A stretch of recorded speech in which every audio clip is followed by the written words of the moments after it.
जळगावमधील एरंडोल शहरामध्ये तरुणाला मारहाण करण्यात आल्याचा प्रकार घडलेला आहे। मारहाणीमध्ये तरुणाच्या मेंदूला गंभीर दुखापत झाली आहे। अवैध व्यावसायिकांनी मारहाण केल्याचा नातेवाईकांचा आरोप आहे, तर दोषींवर कठोर कारवाई न झाल्यास आंदोलनाचा इशारा देण्यात आला आहे। तिला 3 वर्षाचा एक आणि 5 वर्षाचा एक मुलगा आहे। माझ्या मुलीला काहीतरी न्याय मिळावा बस हीच मागणी आमचीवाली। माझ्याजवळ एकदम श्रेयस आहे, म्हणजे काहीच एकदम क्रिटिकल गोष्ट आहे। जिल्हा कारणावरून याचं करतील तर यांना पोलीस सुद्धा न्याय देत नाहीत, तर करावं काय सामान्य माणसांनी?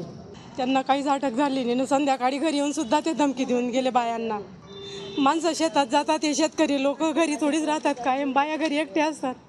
बायांना सुद्धा घरात येऊन मारहाण केली। एक गरोदर बाई आहे त्यांच्या घरी।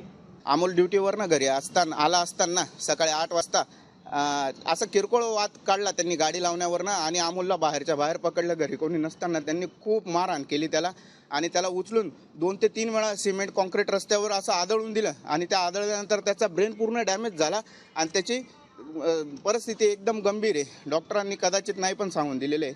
तर या सगळं गुंडगिरीच्या प्रवृत्ती लोकांना ते असं अजून घरी येऊन रात्री धमक्या देऊन गेले का तुम्ही जर आमच्या विरोधात फिर्याद केली तर तुम्हाला आम्ही जीवे मारू, तुमचे राहिलेले भाऊ त्यांना पण मारू, वडिलांना मारू।